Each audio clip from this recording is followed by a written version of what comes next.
Kaalaman? Kumusta? Naisip mo na ba paano kung yung pinapangarap mong trabaho sa abroad biglang mawala? Wala pang isang buwan. Gaano kalakas ang batas natin para ipagtanggol ang OFW na basta na lang tinanggal at pinauwi? At ano ang pananagutan ng recruitment agency dito? Tatalakayin natin ngayon ang isang napakahalaga at talagang naging viral na desisyon ng Korte Suprema. Ito yung Samir Overseas Placement Agency Inc. versus Joyce C. Cabiles.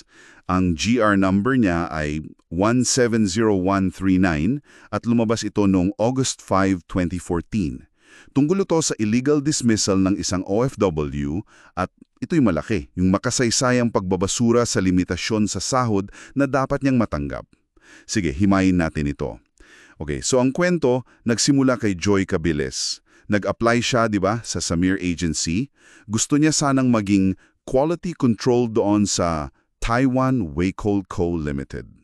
Oo, tapos pumirma siya ng kontrata. 1 year yun. Ang sahod, mga NT dollars 15,360 kada buwan. Tapos may issue pa sa placement fee, no? Sabi niya, 70,000 daw binayad niya.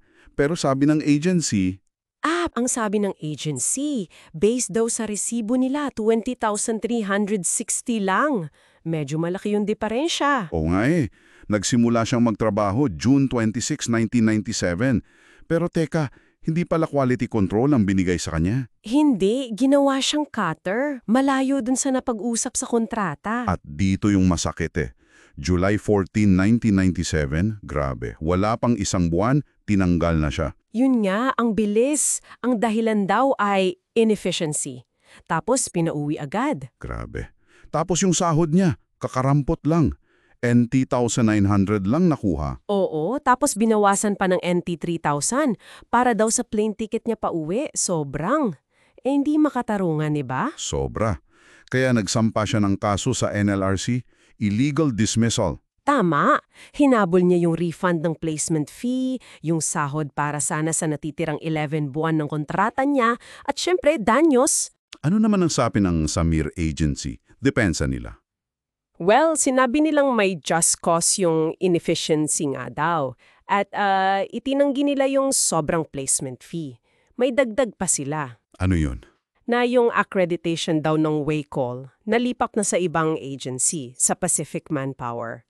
Kaya dapat daw yung Pacific Manpower ang managot, parang nagpasa ng responsibilidad. Okay. Pero teka, bakit parang ang gulo nung naging desisyon sa baba? Iba-iba ata. Oo, medyo.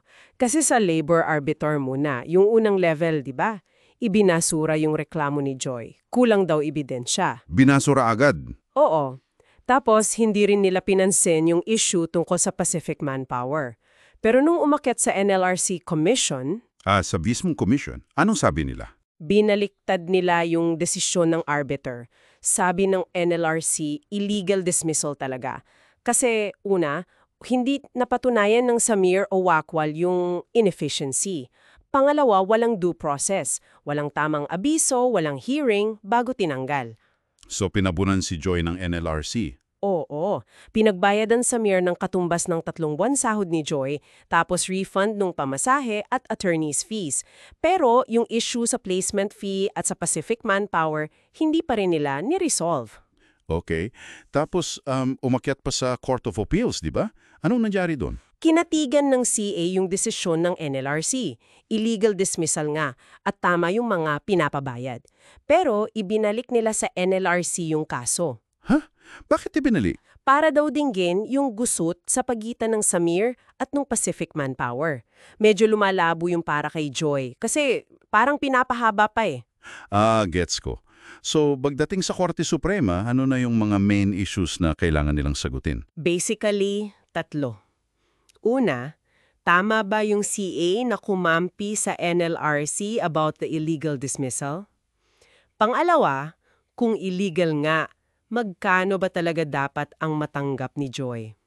Ito yung crucial At pangatlo, sino ba talaga ang dapat managot? Samir lang ba? O kasama ang Weicoal? Paano yung Pacific Manpower? Okay. At dito na nga raw yung pagsabog, yung malaking pagbabago. Lalo na dun sa pangalawang tanong, yung halaga ng sahod. Exactly. Dito talaga yung landmark ruling. Pero bago yon, kinonfirma muna ng Supreme Court, illegal dismissal nga si Joy. Walang sapat na pruweba sa inefficiency at higit sa lahat, walang due process. Walang notice, walang hearing. Oo, malinaw din sabi ng SC. Philippine Labor Code ang batas na dapat sundin kasi dito sa Pilipinas, pinirmahan yung kontrata. Yan yung prinsipyo ng Lex Loci Contractus. Kahit OFW siya. Oo, yung security of tenure, protektado lahat ng manggagawang Pilipino nasa Pinas man o abroad. Grabe yung bilis ng pangyayari sa kanya, di ba? Talagang walang due process. At yung sa bayarin nga, yung amount. Ano yung sinabi ng SC? Eto na, yung game changer. Idineklara ng Korte Suprema na unconstitutional, labag sa saligang batas, yung provision sa Section 10 ng RA 84-2, yung Migrant Workers Act. Yung dati na, ano yung ulit? Yung nagsasabi na kapag illegally dismissed ang OFW, ang makukuha lang niya ay either yung sahod para sa natitirang kontrata o katumbas ng 3 buwang sahod lang, kung alin man ang mas mababa. Yung whichever is less clause. Bakit daw unconstitutional? Anong rason ng korte? 2 major reasons. Una, labag daw sa Equal Protection Clause. Bakit?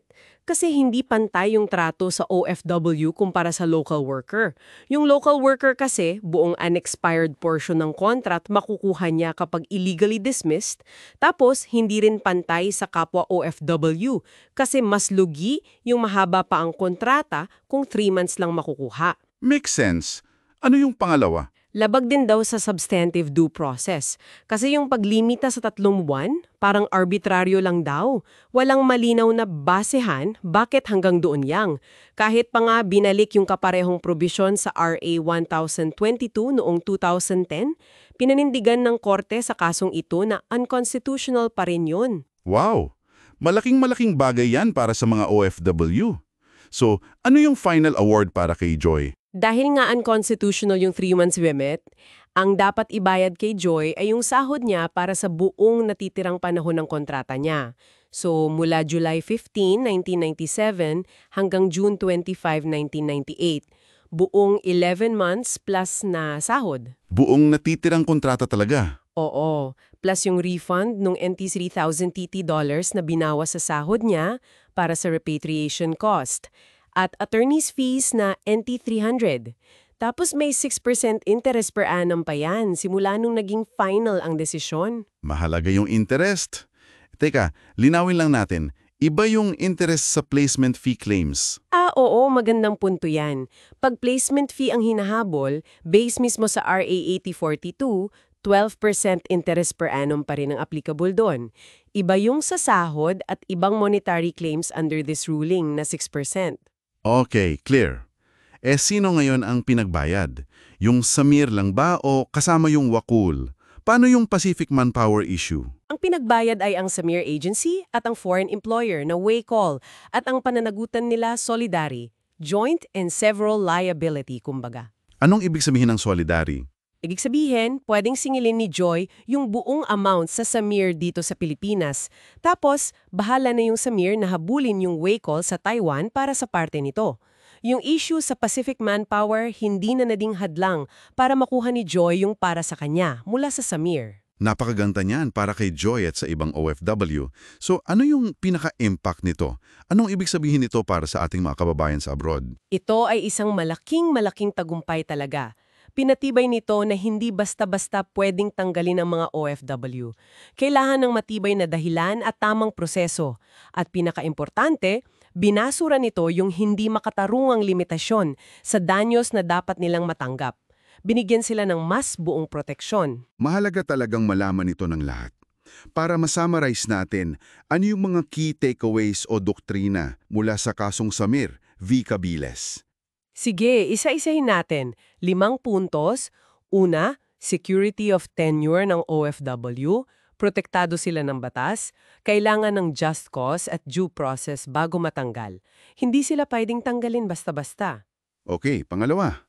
Lex Loci Contractus, yung batas ng Pilipinas kung saan pinirmahan ng kontrata ang kadalasang umiiral sa mga usaping kontraktual ng OFW. Pangatlo, Burden of proof nasa employer. Sila, yung agency at foreign employer, ang may obligasyong patunayan na legal yung pagtanggal sa empleyado. Hindi yung empleyado ang magpapatunay na illegal. okay, number 4. Ito yung sa pera, RA 8040-1022, Money Claims. Sahod para sa buong natitirang panahon ng kontrata ang dapat ibigay sa illegally dismissed OFW. Hindi na limitado sa 3 buwan lang. At ang panglima? Joint and several liability. Yung recruitment agency dito sa Pilipinas at yung foreign employer, pareho silang may pananagutan at solidary pa. Pwedeng habulin yung agency dito para sa buong halaga. Malinaw na malinaw. Napakahalagang mga puntos niyan. Ngayon, para sa iyo na nakikinig, may tanong kami. Sa tingin mo, sapat na ba itong desisyon sa kaso ni Joy Cabiles para tuluyang maprotektahan ng mga OFW natin laban sa biglaang pagtanggal? O ano sa palagay mo yung mga hamon na kailangan pa ring harapin lalo na sa pagpapatupad nito pagdating sa ibang bansa? Ano sa tingin mo? I-share mo naman ang iyong saloobin o komento tungkol dito. At kung nagustuhan mo itong ating pagtalakay, please pindutin mo na rin yung favorite button. At syempre, para hindi ka mahuli sa mga susunod pa nating malalimang pagsusuri sa mga mahalagang kaso at issue, mag-subscribe ka na. Hanggang sa muli nating pagtalakay.